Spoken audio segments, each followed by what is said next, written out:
ሰላም ጥዕና ይሃበለይ ናይ ክራውን ተኦሪ ቤተሰብ ሎማ ኣንቲ ንዘራርብ ናይ መብዛሕትኤና ሕቶ ዝኾነ ፀጉረይ ካብ ማእገረይ ሓሊፉ ይፈልጥን ምንሑ እውን ኣቋሪፁ ወይም ከዓ ብዙሕ ዋላ እኳ ተለፋዕኹ ለውጢ ይረኣኹን ትብል ትሃሊኽ እዩ።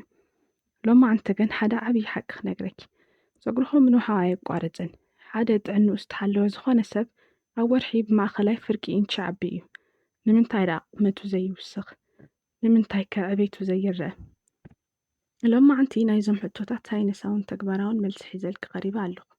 እዚ ቪድዮ ስካብ መጨረሻ እንተዳሪኽዮ ኣመለኻኽተኺ ንዘላለም ክቕየር እዩ።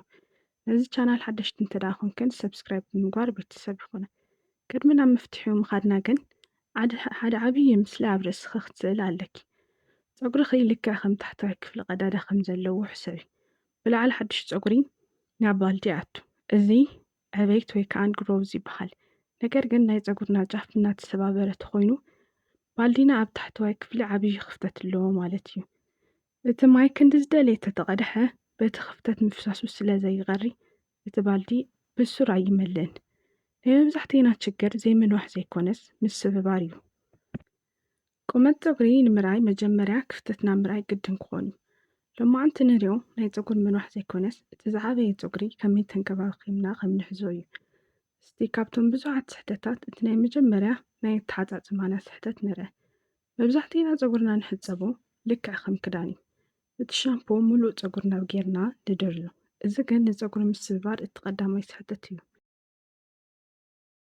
ሻምፖ ሰርፋንክት ዝተባሃሉ ንጥረ ነገራት ስለ ዘለዎ እዞም ንጥሮም ነገራት ንናይ ፀጉርና ቆርበት ርስሓት ንምውጋድ ዋላ እኳ ተሓገዘና ኣብ ፀጉርና ዘለላ ግን ሴቡም ዝተባሃለ ዘይቲ የጥፍኦ። ናይ ፀጉሪ ጫፋት ብጣዕሚ ደካማታትን ዝኣረጉን ስለ ዝኾኑ ሻምፖ ንምቁፅፃር ዘለዎም ዓቕሚ ንእሽተይ እዩ። ስለዚ ሻምፖ ኣብ ቆርበትኪ ጥራሕ ንምልካይ ኣትኩሪ። ፀጉርኺ ክትለቕለቕ ከለኻ ከዓኒ ዘሎ ዓፍራ ንዕቤቱ እኹል እዩ። ብምቕፃል ስለ ኮንዲሽነር ንርአ። ኮንዲሽነር ኣማራጭ ዘይኮነስ ግዴታ እዩ።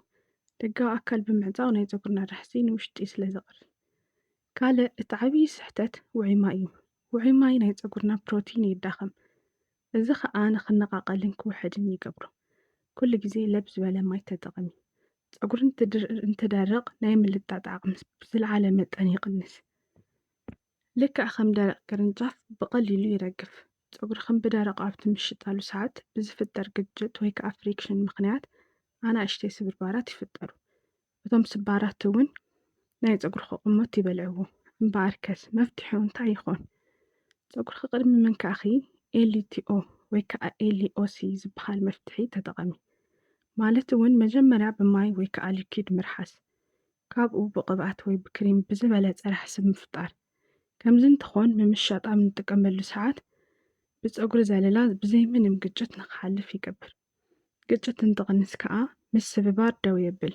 ሽዑ ከዓ ናይ ፀጉርና ቁመት ይርአ። ሕዚ ከዓ ዕቤቱ ከመይ ክምነፋጥን ናብ ዝብል ንምፃእ። ፀጉሪ ዝምገቦ ካብ ደገ ንቕቦ ቅብኣት ዘይኮነስ ካብ ውሽጢ ብደም መልክዕ ካብ ዝመፅእ ንጥረ ነገር እዩ። ሕድሕድ ናይ ፀጉሪ ዘለላ ዴርማል ዝበሃል ናይ ፀጉሪ ዘለላ ዝተረኸበ እዩ። ናይ ደም ዝውውር እንትውስኽ ናይ ፀጉሪ ጫፋት ኦክሲጅንን ቫይታሚንን ብበዝሒ ይበፅሖም። ናይ ፀጉሪ ቆርበት እውን በብመዓልቱ ካብ 5 ክሳብ 10 ደቂቓ ብደንቢ ምድራስ ወይ ከዓ ስካልፕ ምሳጅ ምግባር።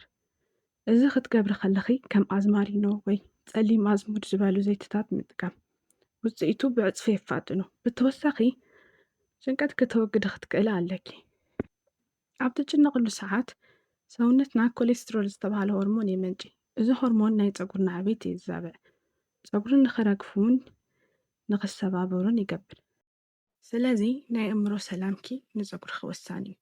ብሓፂሩ ፀጉሪ ምዕባይ ወይ ፀጉሪ ምንዋሕ ትዕግስትን ኮንሲስተንስን ይጥይቕ እዩ። ብሓንቲ ለይቲ ዝልወጥ ነገር የለን።